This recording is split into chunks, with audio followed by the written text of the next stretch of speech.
장 1절부터 10절까지 구약성경 1288페이지입니다.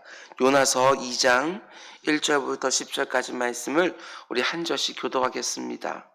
요나가 물고기 뱃속에서 그의 하나님 여호와께 기도하여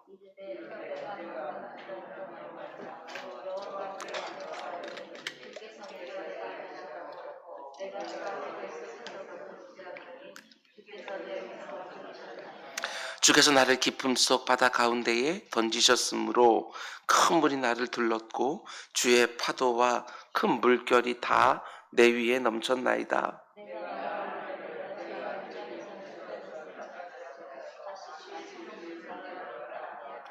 물이 나를 영혼까지 둘러싸우며 깊음이 나를 에워싸고 바다풀이 내 머리를 감쌌나이다.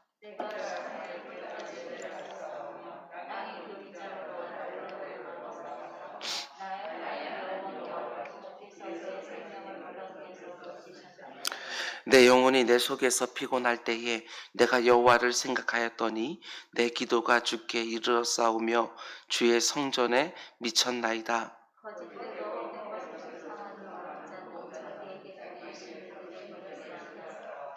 나는 감사하는 목소리로 주께 제사를 드리며 나의 서원을 주께 갚겠나이다. 구원은 여호와께 속하였나이다 아니라 여호와께서 그 물고기에게 말씀하심에 요나를 육지에 토하니라. 아멘. 아멘. 박승현 안나시사님 소연이의 998번째 1000번째 이제 2번 남았네요. 다음 주면 다 끝나겠네요. 그리고 무명으로 굶는 어린이들을 위해 사용해 주세요 하고 나눔 헌금, 구제 헌금 드린 분이 계십니다. 우리 함께 기도하겠습니다. 사랑해 주님 감사합니다. 하나님께서 우리들에게 조금이라도 더 준 것이 있으면 그것이 재정적인 것들이든 아니면 건강적인 것이든 아니면 지식과 경험적인 것이든 하나님께서 내게 다른 사람들보다 조금이라도 더 주신 것은 아버지 하나님 그렇지 못한 사람들과 나누라고 내게 더 주신 줄 알고 일평생 나누면서 베풀면서 섬기면서 흘려보내면서 살아가는 우리 모두가 되게 하여 주시옵소서. 아버지 하나님 하늘나라의 창고에 쌓이게 된다는 말을 가볍게 듣지 않게 하여 주시고 어린 소자에게 대접한 것들 하나님께서 잊지 않으신다고 하는 그 말씀 우리가 반드시 기억하고 이 땅에서 힘껏 나누며 살아가는 우리 모두가 될 수 있도록 인도하여 주시옵소서. 귀한 예물이 아버지 하나님께 드려졌습니다. 이 땅에 너무나도 힘든 어린이들이 너무나도 많이 있습니다. 주님께서 함께 붙들어 주시사 이렇게 하나님 앞에 드려지는 예물이 잘 흘러가서 누군가에게 미래가 되게 하시고 소망이 될 수 있도록 인도하여 주옵소서.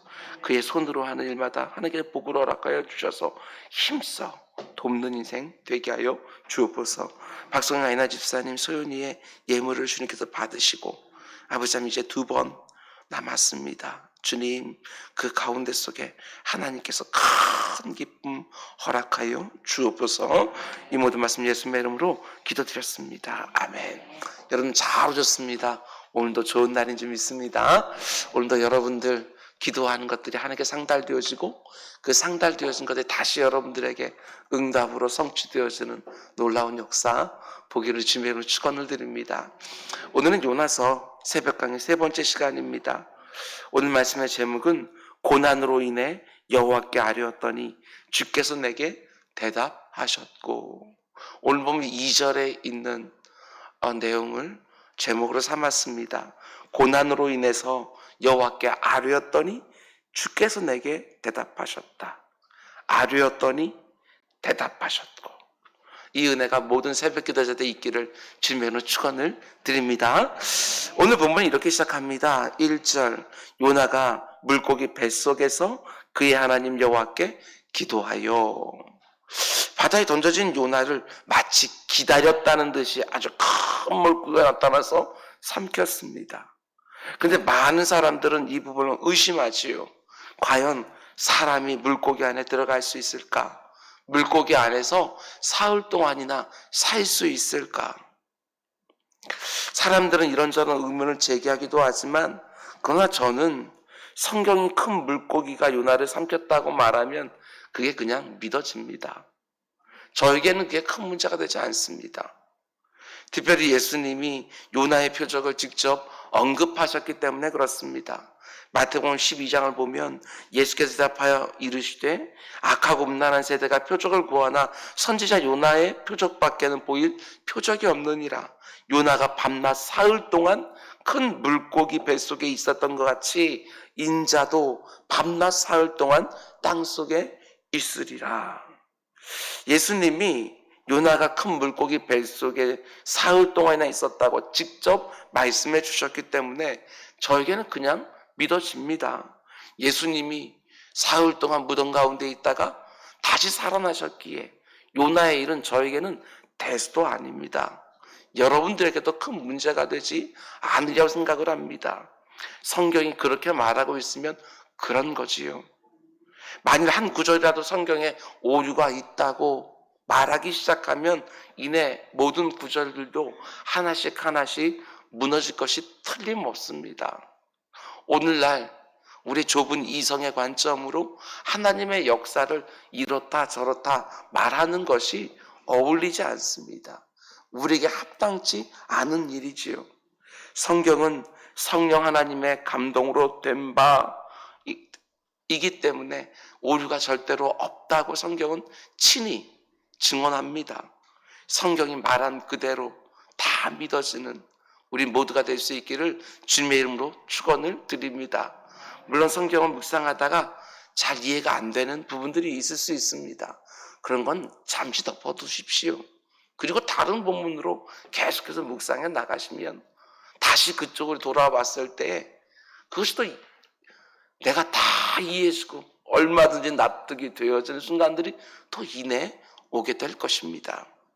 물론 여러 생태학자들의 요나의 이야기가 말을 들어보면 요나의 이야기가 얼마든지 가능하다고 그 근거를 말해주기도 하지만 정말 중요한 것은 과학이 뭐라고 말하는지 인생들의 경험이 뭐라고 말하는지가 아니라 하나님은 전능하신 분이기에 능치 못함이 없다는 것이지요. 하나님이 그렇게 하려고 하셨으면 얼마든지 그렇게 할 수 있다. 뿐만 아니라 앞장에 나오는 1장 17절은 이렇게 말합니다. 여호와께서 이미 큰 물고기를 예비하사 요나를 삼키게 하셨으므로 요나가 밤낮 3일을 물고기 뱃속에 있으니라. 하나님이 요나의 생명을 보존하기 위하여 큰 물고기를 친히 마련했다고 한다면 그 안에서는 살 수 있는 것입니다. 하나님이 요나의 생명을 지켜주기 위해서 큰 물고기 마련하신 것이니까. 우리가 요나의 사건을 실제로 일어난 사건으로 믿는 이유는 하나님이 이 물고기를 친히 예비하셨다고 말하기 때문입니다.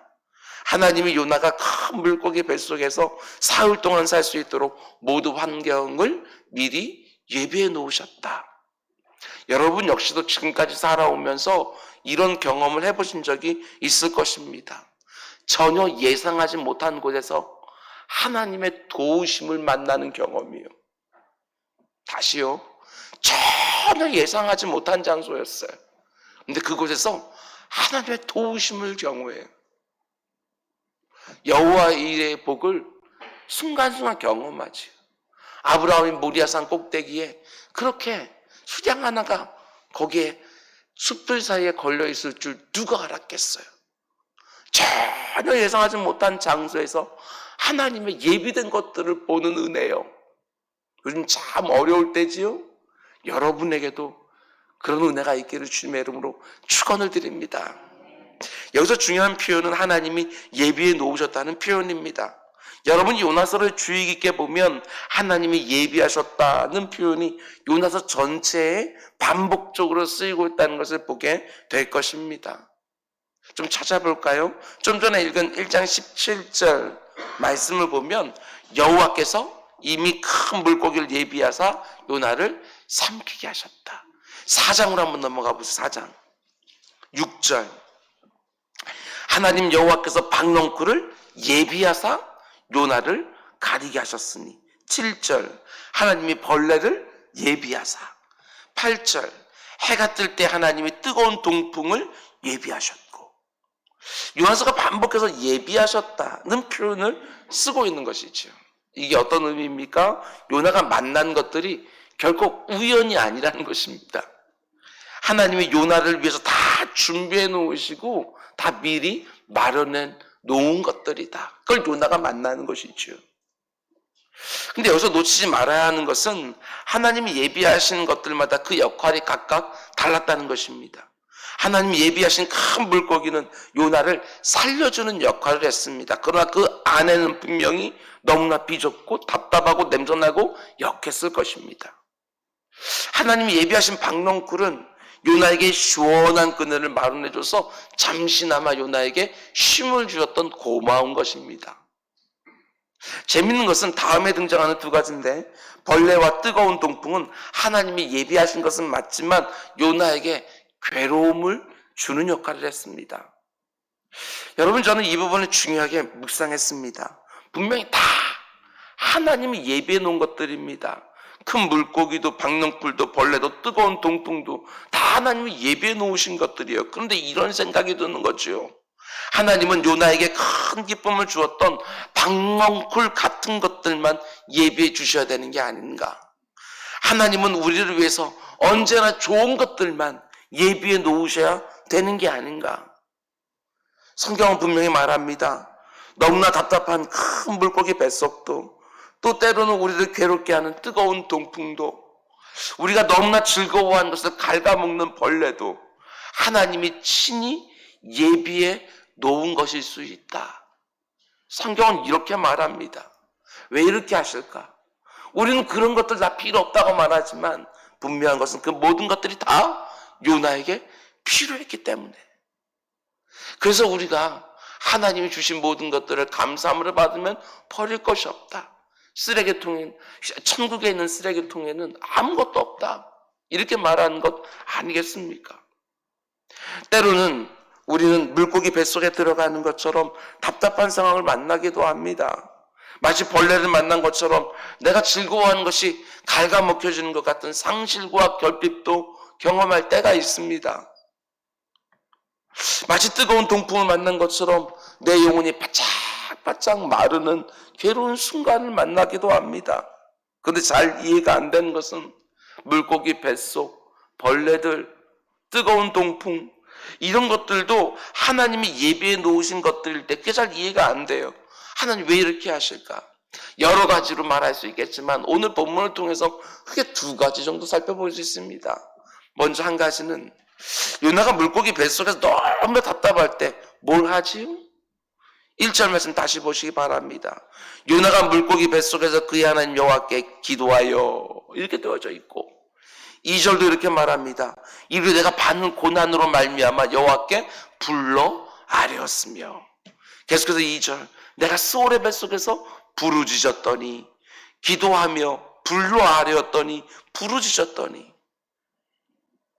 그 기도하기 시작합니다. 당연하겠죠. 그가 그 안에서 할 수 있는 게 뭐가 있겠어요?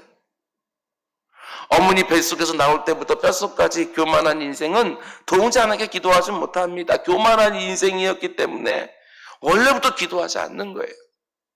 그런데 그렇게 교만한 인생이 언제 하나님을 찾고 언제 그 하나님께 기도하기 시작합니까? 답답한 일이 있을 때 비로소 하나님 찾고, 문제가 생겼는데 자기 힘으로 도무지 해결이 안 될 때 비로소 진실한 기도를 드리죠. 죄인들은 모든 것이 풍성하고 모든 것이 잘 되는 상황 가운데 속에는 도무지 제대로 된 기도를 드리지 못합니다. 답답하고 괴롭고 없어지고, 이럴 때 하나님을 제대로 찾게 되어지는 것이지요. 어제 새벽에 우리 함께 묵상했지만 큰 풍랑이 일어나 배가 거의 깨지게 되었을 때 배에 타고 있던 모든 사람들이 다 저마다의 신을 찾아서 기도했지만 요나가 하지 않았던 게 무엇입니까? 그는 기도하지 않았어요. 오죽하면 하나님을 모르는 선장에게 책망까지 듣겠습니까? 자는 자여 어찌 미냐? 네가 먼 하나님께 기도해라. 혹시 우리가 살 수 있지 않을지 모르지 않느냐? 그런데 1장에서 기도하지 않았던 요나가 2장에서 기도하고 있지요. 왜 그렇습니까? 물고기 뱃속에서 너무 답답하니까, 너무 힘드니까, 너무 고통스럽고 두려우니까 기도하기 시작을 합니다. 여러분, 성경은 이곳저곳에 성도가 만난 고난은 유익이라고 말을 합니다. 로마서 5장을 보면 다만 이뿐 아니라 우리가 환난 중에도 즐거워하나니, 지금 혹독한 환난을 당하고 있는데 오히려 즐거워한대요. 왜 그렇습니까? 이는 환난은 인내를, 인내는 연단을, 연단은 소망을 이루는 줄 알미로다. 고난당한 것이 우리에게 유익이 되는 이유는 그 고난 때문에, 너무나 고통스럽고 너무나 힘이 들고 맞습니다. 그러나 우리가 비로소 하나님을 찾는 것이지요. 우리처럼 교만한 사람들이 겸손해져서 진실되이 하나님을 찾기 시작합니다. 나는 그런 것 하나도 없어도 늘 기도할 수 있는 사람이다. 그렇지 않습니다. 절대로 그런 일은 벌어나지 않습니다. 제대로 된 기도는 대부분 고난 중에서 드려지게 되어지는 것이지요. 요즘 답답하십니까? 내 손으로 하는 일들이 잘 되질 않습니까? 여러 가지 이유가 있겠지만 어떤 경우에는 하나님이 예비하신 물고기 뱃속일 수 있습니다. 큰 물고기 뱃속에 갇혀서 드리는 기도. 내가 너무나 즐거워하는 것을 하나님이 다 빼앗아가신 것처럼 느껴지십니까? 하나님께서 벌레를 예비해서 오직 하나님만 즐거워하도록 우리를 인도하십니다. 이런저런 일들로 내 영혼이 바짝바짝 말라가도록 하나님이 허락하신 것 같습니까? 하나님께서 뜨거운 동풍을 예비해서 내 영혼의 진짜 만족이 어디에 있는지를 가르쳐 주기를 원하시는 것이지요. 물론 모든 고난과 환난이 다 그렇다는 것은 아닙니다. 그러나 하나님이 예비하신 큰 물고기와 벌레와 뜨거운 동풍은 틀림없습니다. 하나님께서 나를 자신 앞으로 더 가까이 부르시는 초초장이죠. 정말 그렇지 않습니까?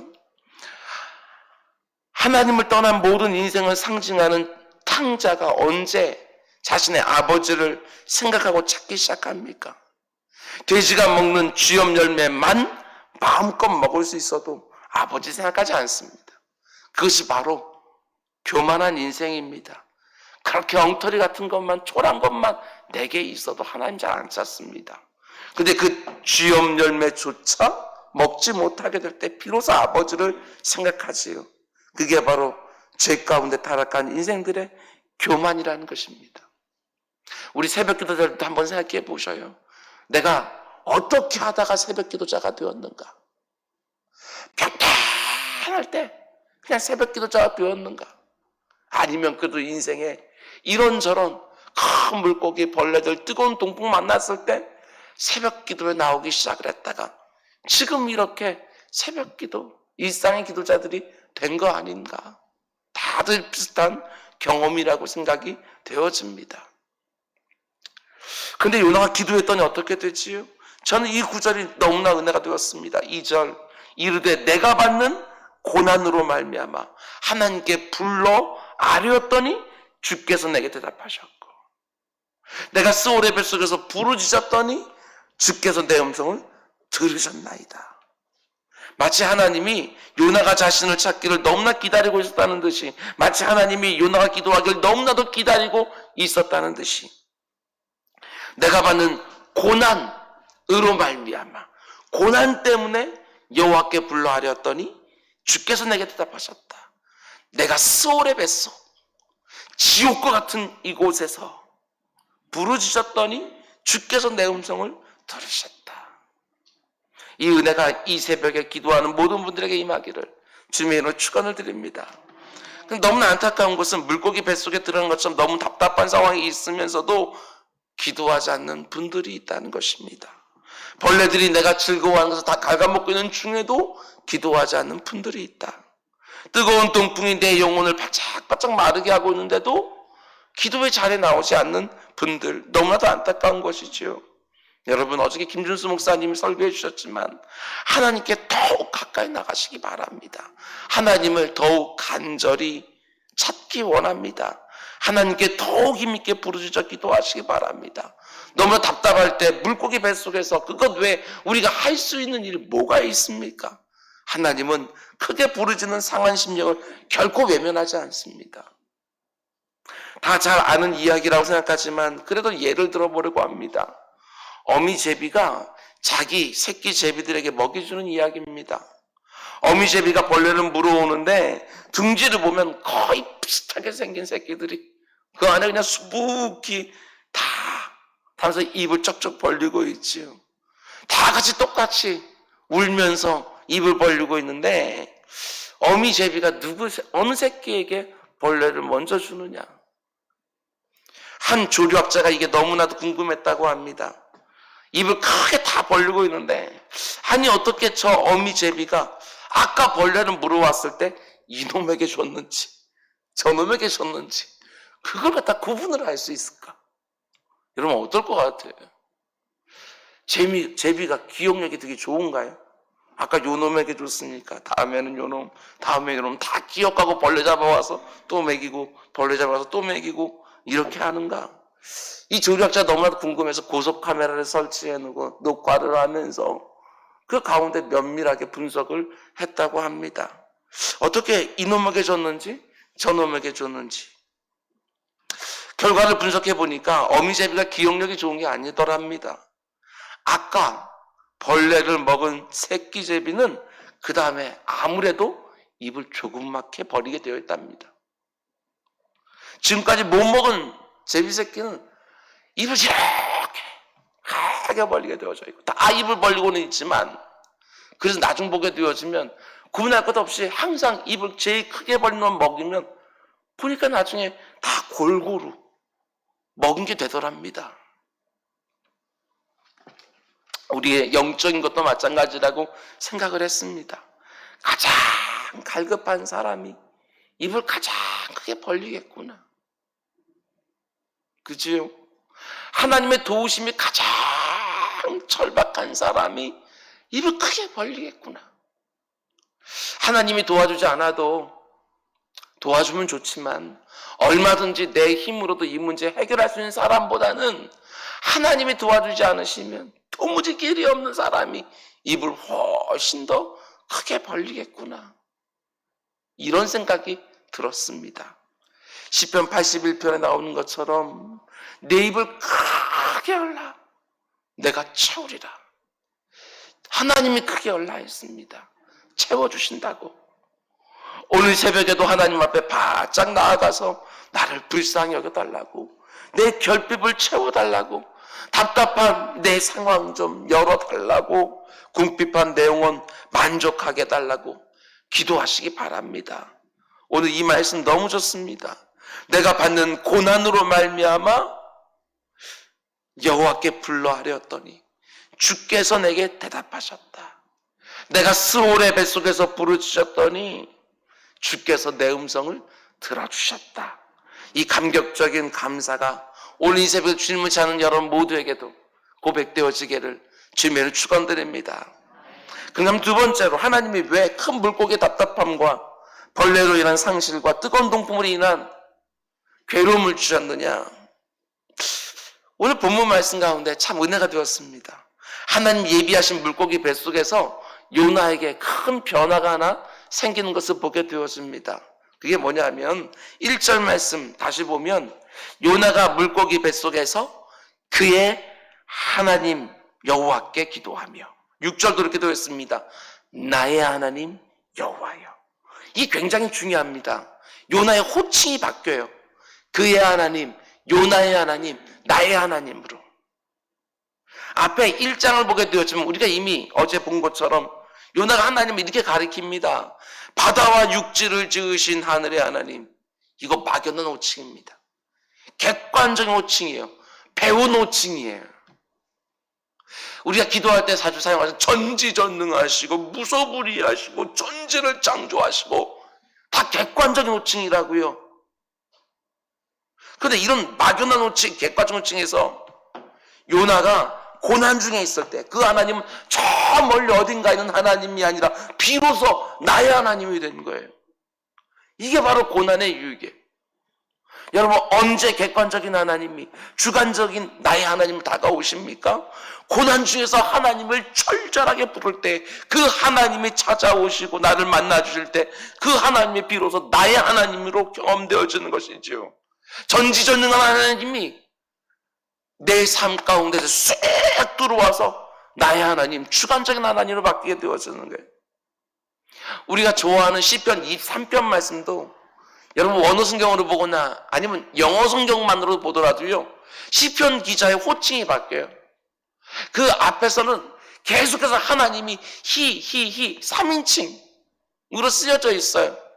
그 하나님, 그 주님 이렇게 계속 얘기를 하거든요. 그런데 언제부터 이 시인은요 하나님과 함께 유라고 불러요. 언제부터냐? 사망의 음침한 골짜기를 지날 때라도. 거기서부터 호칭이 바뀌었어요. 그 전까지는 저 앞에서 앞서가고 있는 그냥 목자예요. 그런데 사망의 음침한 골짜기로 쑥 들어가니까 저 목자가 내 생명을 지켜요. 내가 저 낭떠 떨어졌게 날 꽉 붙들고 있어요. 그게 느껴지는 것이죠. 이 엄청난 차이. 여러분들도 언제 하나님이 인격적으로 딱 와서 만나시고 정말 하나님이 살아계시는구나, 역사하시는구나, 하나님이 내 인생을 돌보시고 계시는구나, 이걸 언제 깨달으셨어요? 사망의 음침한 골짜기를 다닐 때에, 큰 물고기 뱃속에 있을 때에 하나님은 저 멀리 어딘가에 있는 하나님이 아니라 내 삶에 쑥 들어와서 나의 하나님이 되셨죠. 여러분 가운데 지금 사망의 음침한 골짜기를 또 지나고 계시는 분, 큰 물고기 뱃속에서 답답하여 힘들어 하시는 분, 벌레를 만나서 내가 너무나 아끼고 즐거워하는 걸 갉아먹는 것을 보고 있는 분, 뜨거운 동풍 만나서 내 영혼이 바짝바짝 타들어가고 계시는 분, 오늘 이 새벽에 그 전지전능하신 하나님, 모든 것에 능치 못함이 없는 하나님, 사람들에게 피할 길도 주고 이길 힘을 주시고 여러분들이 알고 있는 모든 신학적인 그런 지식 가운데 속에 담겨져 있는 그 모든 하나님이 내 심령 안으로 쏙 들어와서 나의 하나님으로, 그래서 나도 고백하는 것이지요. 임마누엘의 하나님이라고. 나와 함께 하신 하나님과 오늘 하루도 승리하는 여러분 모두가 되시기를 주님의 이름으로 축원을 드립니다. 기도하겠습니다. 사랑의 주님, 부족한 종이 아버지 하나님 이렇게 저렇게 듣는 가운데 속에, 아니 조금만 생각해 보아도 어떤 분들이 얼마나 힘들까가 느껴집니다. 아버지 하나님 그 가운데 속에 부르짖는 우리 성도님들 다 될 수 있게 해주십시오. 아버지 하나님 코로나19로 이렇게 힘든 가운데 속에 지나가면서 고생만 잔뜩 하고 그냥 마음만 상해서 끝나지 않게 하시고, 이 상황 가운데 속에 아직까지 하나님 제대로 못 만났던 사람들이 하나님 만나는 역사, 하나님과 멀리 떨어져 있던 사람들이 하나님 앞에 쑥쑥 나오는 역사 볼 수 있도록 인도해 주십시오. 그래서 아버지 하나님 이 힘들고 어려운 것이 쫙 지나고 난 다음에 저 하나님이 나의 하나님이 되어 있는 놀라운 간증들이 여기저기서 쏟아지게 하여 주옵소서. 이 모든 말씀 예수님의 이름으로 기도드렸습니다. 아멘.